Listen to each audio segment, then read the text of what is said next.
फाइयान का आंखों देखा भारत, उत्तरों के साथ बहुविकल्पीय प्रश्न।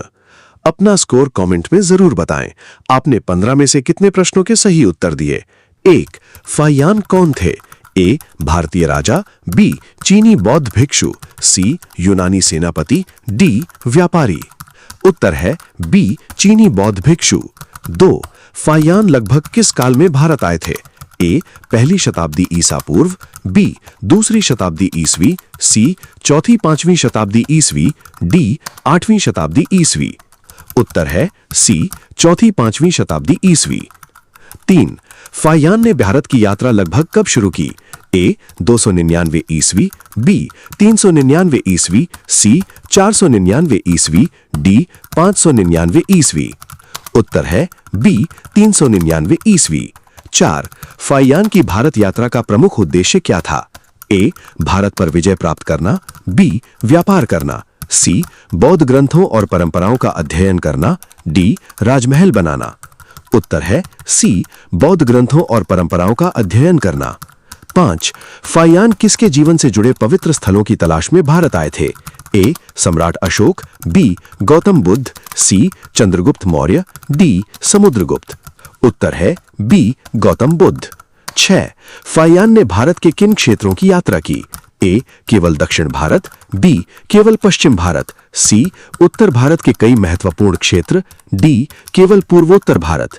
उत्तर है सी. उत्तर भारत के कई महत्वपूर्ण क्षेत्र। 7. निम्न में से कौन सा स्थान फाइयान की यात्रा से संबंधित है? ए. पाटलिपुत्र, बी. बोधगया, सी. कुशीनगर, डी. उपरोक्त सभी। उत्तर है डी. उपरोक्त सभी। 8. फाइयान के लिए बौद्ध तीर्थ स्थल क्यों महत्वपूर्ण थे? ए. वहां व्यापार होता था, बी. वे बुद्ध की जीवन की घटनाओं से जुड़े थे, सी. वहां राजमहल थे, डी. वहां सैनिक प्रशिक्षण होता था। उत्तर है बी. वे बुद्ध की जीवन की घटनाओं से जुड़े थे। 9. फाइयान की यात्रा का एक महत्वपूर्ण पड़ाव कौन सा नगर था? ए. पाटलिपुत्र, बी. दिल्ली, सी. मुंबई, डी. जयपुर। उत्तर है ए. पाटलिपुत्र। 10. पाटलिपुत्र में फाइयान ने मुख्य रूप से क्या देखा? ए. आधुनिक कारखाने, बी. बौद्ध विहार और धार्मिक गतिविधियां, सी. आधुनिक विश्वविद्यालय, डी. समुद्री बंदरगाह। उत्तर है बी. बौद्ध विहार और धार्मिक गतिविधियां। 11. फाइयान ने किन लोगों के जीवन का अध्ययन किया? ए. केवल राजाओं का, बी. केवल सैनिकों का, सी. भिक्षुओं और सामान्य लोगों सहित विभिन्न लोगों का, डी. केवल व्यापारियों का। उत्तर है सी. भिक्षुओं और सामान्य लोगों सहित विभिन्न लोगों का। 12. फाइयान के विवरण को किस रूप में देखा जाता है? ए. आधुनिक समाचार रिपोर्ट, बी. महत्वपूर्ण विदेशी यात्रा वृत्तांत, सी. युद्ध की किताब, डी. धार्मिक कानून की पुस्तक। उत्तर है बी. महत्वपूर्ण विदेशी यात्रा वृत्तांत। 13. फाइयान का विवरण पूरे भारत की पूर्ण तस्वीर क्यों नहीं माना जाता? ए. वे भारत देखा ही नहीं, बी. उन्होंने केवल उन क्षेत्रों का वर्णन किया जिन्हें उन्होंने स्वयं देखा, सी. उन्होंने कोई जानकारी नहीं लिखी, डी. वे भारत में एक दिन रहे।